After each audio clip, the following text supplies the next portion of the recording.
First of all, I love history, and I especially like the history of California because I don't know it that well.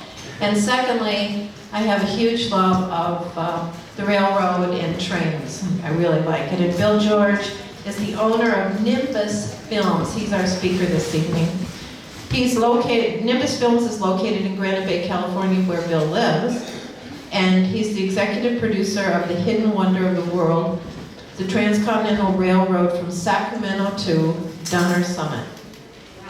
He's a member of the National Academy of Television Arts and Sciences and a judge of the Emmy Awards. So I like that. He spent 14 years in broadcast journalism working for television stations in Iowa and California. He's covered 4 national political conventions, major college and professional sporting events, and the Loma Prieta earthquake of 1989. He also worked as manager of global marketing and public relations for Ford Motor Company. And he has a great book that he's also selling this evening. It's called Rails, Tales, and Trails. So it's my honor to welcome you this evening.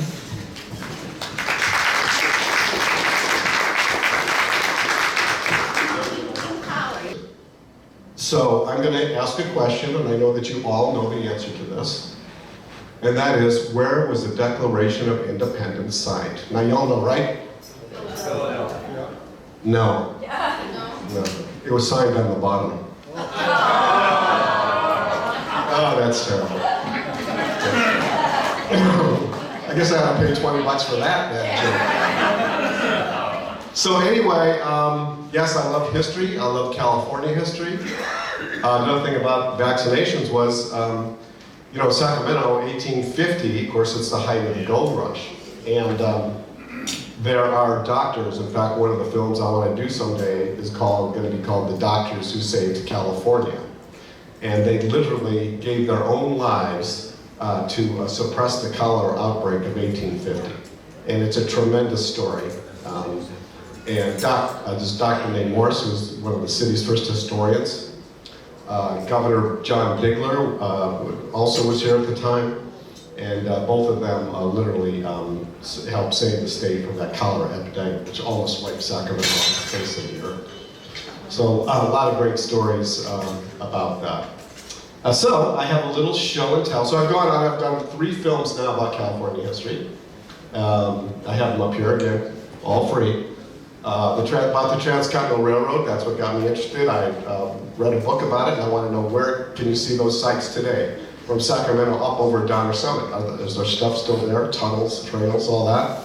And I found those, did a documentary film about it, and then wrote a book about how you could get there. That led me to do a film about the Chinese experience in California, since the Chinese had worked on the railroad as laborers, some 10,000 to 12,000 Chinese. What was their experience like?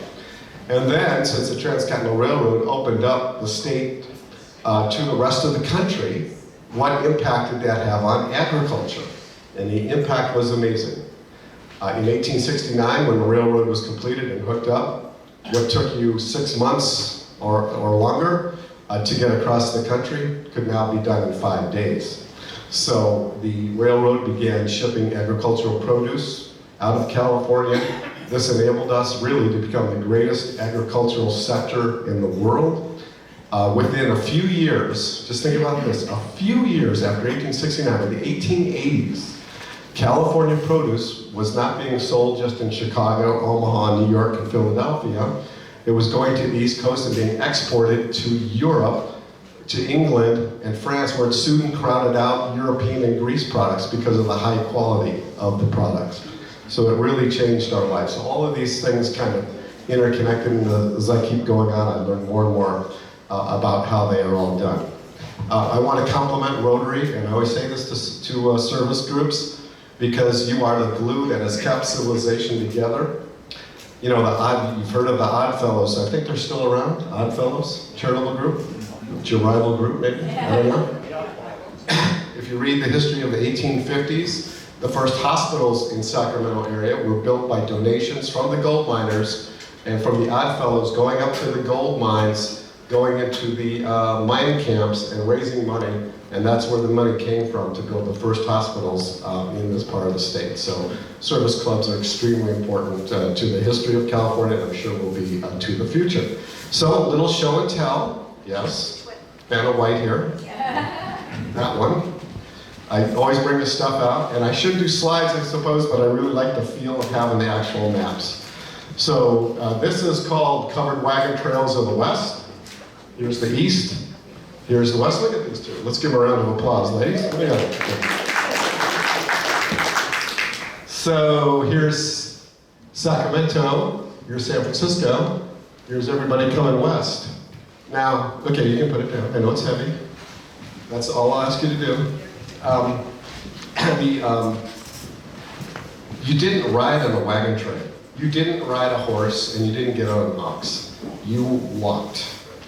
Women, 5-year-old children, of course men, you walked all the way out here because you had to put your food and other things into the wagons, and you did not want to abuse or have your livestock work any harder than they needed to.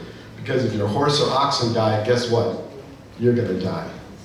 Now you hear a lot of things about gold miners, you hear a lot of things about early California history, but did you know, I bet you don't know this, maybe you do, that they actually paid for out of their own pockets and with the state. Now, we don't become a state until September 1850. So 1849, all the way through there's no state government really. There's a very weak federal presence. And the city of Sacramento isn't even a city. It doesn't become a city until August 1850. For that even, the people raised money and they sent riders up into the mountains late in the year, October, to look for any stragglers on the wagon trains who had been stuck out in the wilderness, out in the mountains. They didn't want them to die. And you know what, they used to have arguments, and you can read these arguments or debates in the newspapers. They would say, well, why are we raising money to go out and get the very people who are going to be competing, looking for gold with us? But they did it, they paid for it. And there's a great story. There's a woman named Sarah Royce, and she left a diary. A lot of the women, for some reason, were very profligate diary keepers. And they would write their diaries on the way out. The ladies are laughing, I don't know, maybe they know why. Get the goods on the husband, I suppose, I don't know. See what you said, but it's kind of funny because reading a number of the accounts, like initially, does this sound familiar? The husbands would get all excited about the trek west. Hey, we're gonna go. And the wives would be, well, we're okay here. Why are we leaving? No, honey, let's go. It's something new. It's exciting. Let's get out of this boring life. We'll make a fortune. And the wives would go, okay. And about halfway out there, the husband's going, what the hell are we doing? I'm gonna turn around and go back. And the wife would say, no, you're not. We're here. We're going all the way. Yeah. And they would. So Sarah Royce gets to the 40-mile desert, which is in Nevada. It's the last tough stretch to get here before the Sierra. Then you're going to go up the Sierra over. They get lost. They get lost on the way. They get separated from the other wagon trains. There's one wagon train about 30, 40 miles ahead of them, and they're up in the mountains. It's October. It's about to snow. The riders come up, and there's two young guys, probably in their 20s. And they're on their horses, and they come to this camp. And they say, okay, everybody's here, great, let's go. You know, we're getting out of here before the door closes, which is literally when the snow came, the door closed. They said, one of the women said, no, there's one more wagon train out there, you gotta go get them. It's a wife, her husband, and her 5-year-old kid. And the two riders said, no ma'am, this is it. We have orders, and our orders say, this is the furthest east that we go. We don't go any further. She said, let me see your orders. She took them and she ripped them in half and she said, go get them. And they did. So Sarah Royce and her son Josiah Royce, who became one of California's preeminent early historians, survived. It was acts of courage like that, time after time, that made the difference. And we talked about agriculture. Okay, this isn't quite so heavy. There you go. So this is a rendering of a farm. This is my mother-in-law's great-grandmother's farm from the Stockton area, Waterloo, actually. But you will see this rendering. Any farm kids here? Anybody at all? Yeah, one there, one here. So in the old days, the artists would come around and they would do this rendering of a farm. We have people playing polo here. We have people horseback riding. We have beautiful stock and cattle over here. Of course, this is a very idealized version of California agriculture in that period, but it is what the people wanted to portray. And essentially, because I did this film on agriculture, I'll show you a little bit about it. But it was very hard work. The horses alone required so much work every day, cleaning them. All the leather had to be cleaned, everything, obviously feeding them and picking up all that stuff you have to pick up. And so when I did my film, the Caterpillar Tractor Company started here. It was the result of two companies merging. It's kind of amazing that we had this entrepreneurial spirit among California agriculturalists, but they did create what became Caterpillar Tractor. And one guy I was interviewing once said, well, my grandfather always told me that he loved his horses, but the happiest day of his life was when he traded them in for a tractor. So life got better. All right, this of course, no kids here, right? Everybody over 21? Who's the youngest person here? How old are you? 22. Okay. How old are you? 18. Okay, put your hands over your ears. Okay. This is a license, you always have to have government control, even back then. This is a license for prostitution. It's for a woman named Big Nose Kate. Big Nose Kate. Anybody know why she'd be called Big Nose? She had a big nose? No, she was nosy. Nosy. This license is signed by Wyatt Earp. No, it's not original, it's a replica. But it is interesting. It tells you a lot about the history of the West, and we won't go into any more of that, but that's enough of that. Talked about the railroad. The railroad wasn't just a railroad. They had a business plan, and the business plan was written by Theodore Judah, who's called a surveyor, and he was a surveyor. He's the one who planned the route over the Sierra Nevada. Although he died before it could ever be implemented, it was built out on his plan. But what is a survey? Well, you think it's a right angle here and a curve here, and that's part of it. But a bigger part of it is it's got to pay out. So you have to make estimates, and you have to say, how are we going to pay for this railroad? Who's going to use it? Well, passengers are going to use it. People going from here to the east for business. Okay, there's some.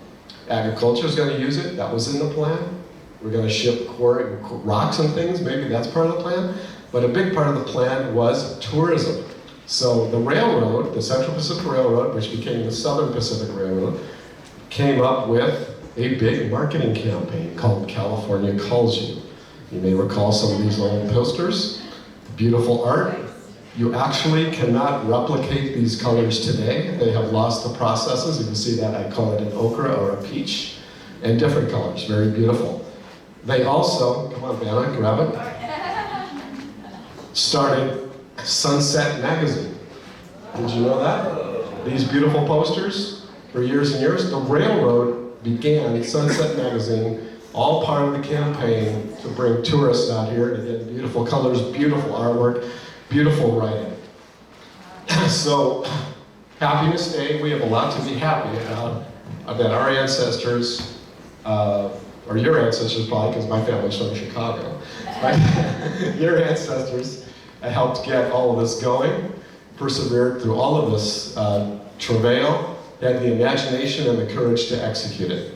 So my latest film, which was just completed in last October, is about California agriculture, and just fascinating the things that you learn. You know that there's 10 soil types in the world, 10 different types of soils.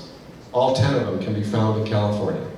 That's why basically we have a climate that is one of the most unique climates in the world. We have the snow melt in the mountains that it allows us really to kind of control the water to get it to agriculture when it's needed. And all these things have, along with brilliant people, have conspired to make this the most abundant, fertile agricultural region in the world.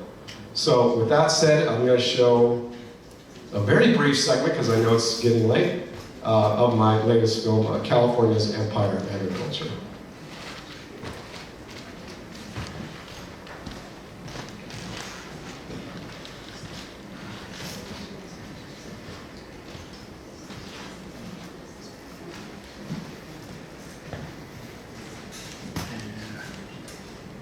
I think.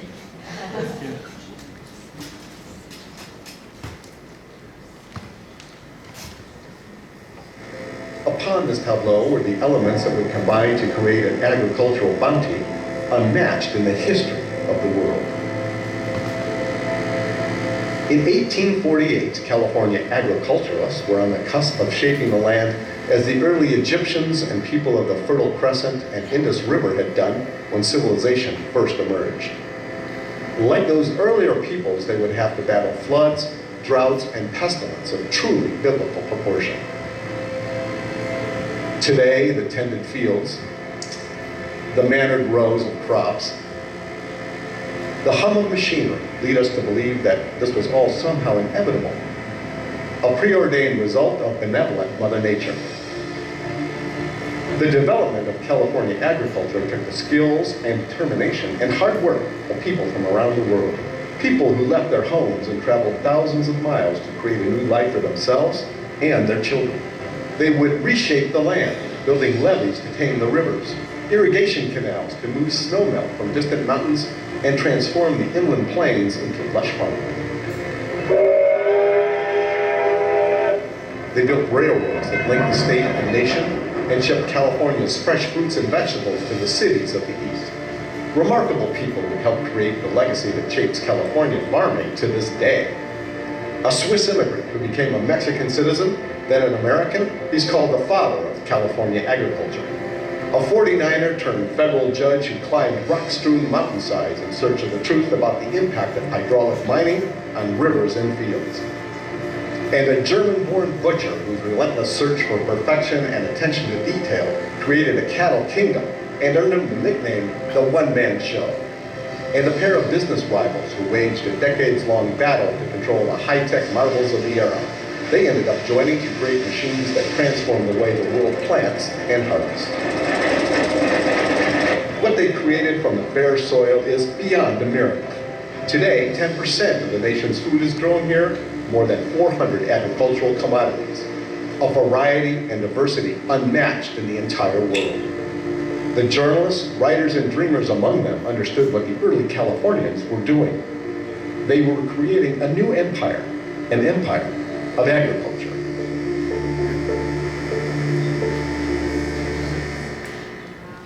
So that's just a little bit of the intro. If you want to see the rest of it, you have to come get one. And hope you enjoy it. And thank you all for having me, and look forward to seeing you again.